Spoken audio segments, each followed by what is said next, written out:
that drinking wine can help restore your skin's original glow, help you produce the love hormone oxytocin, and of course, it's a known aphrodisiac. Wow, and with Valentine's Day just 2 days away, certified sommelier Adam Knoerzer is sharing some wines that you and your partner will absolutely love. I love that you're here and you're doing this because if I were to go into the store to purchase a bottle of wine, I wouldn't even know where to start. And I want to look like I know what I'm doing. Sure. Right. Yes, so you brought two options that you could pick that your partner would probably love. Absolutely, yeah. And listen, everybody sends me a photo of the wine rack when they're at the store and says help. So you're not alone. I'm not alone. You're not alone. I have Just GM like the Michael Adam. Jackson song, You Are Not Alone. And today I do have two things that I think you're gonna love. And the first of which is in your glasses. And this comes to us from the country of Uruguay, which is maybe not on a lot of people's radar. Where's I that? love when you speak gibberish to me. So Uruguay is in South America, and in wine culture in South America, we typically think Argentina or Chile, but Uruguay does a great job with this grape from Spain called Albarino. And Albarino means like white from the Rhine Valley. They thought it was from the Rhine, they were wrong. Okay. Yes. But it's a native grape to Spain, and as you can see, citrusy, peachy, Very citrusy. and it has like a little bit of a hint of like bubble gum on the finish, which is crazy. And I was so excited to see this back in our state store shelves because it's under $20 and it is truly a remarkable high quality wine that's going to be a crowd Under pleaser $20, across the I'm board. sold. Should I be holding this with two hands like that?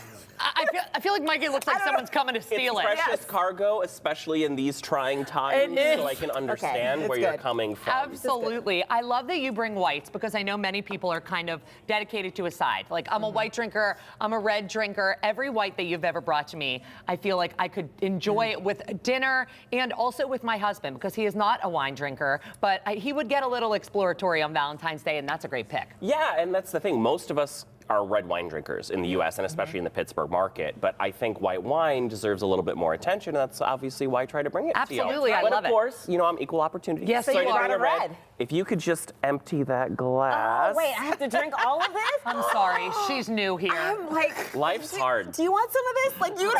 I'll handle it. Knock I it don't back. think that's good. Like, I will be dancing on this table. I promise you. Just a little. I just need a little sip. Okay. Well, the here we red, go. the red that I have for you is from an area by the name of Beaujolais in France, and it used to be grown. This grape called Gamay used to be grown in the Burgundy area, but in the 1300s, the king there said, "Sachet away. You are not good enough as Pinot Noir, and so you're going to be relegated farther south."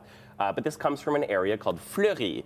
And in a town of Pittsburgh, there's a Fleury that everybody seems to still love. Yes. My husband is probably his #1 fan. love But that. Fleury is one of the crus of Beaujolais, so the top areas of production, and it's right by an area called Saint-Amour, or Saint Love. There was We a love legion that. in the Roman army who was basically refusing to fight against the Christians, canonized. His name was changed from Amor into Amour, and so you have your St. Valentine's Day perfect adjacent wine here. They're light, they're juicy, they're floral. Yes. This is a great red for, I feel like, beginners. For people who don't want to jump into the deepest of deep. Maybe that's Entry why level. I love it. Yes. Because typically I would gravitate towards a white wine, but I like this a little bit more. Notice that it's really juicy and it doesn't dry out your mouth like a That's lot of right. red wines. And that's tannin that usually does that, which is found in the skins and the stems.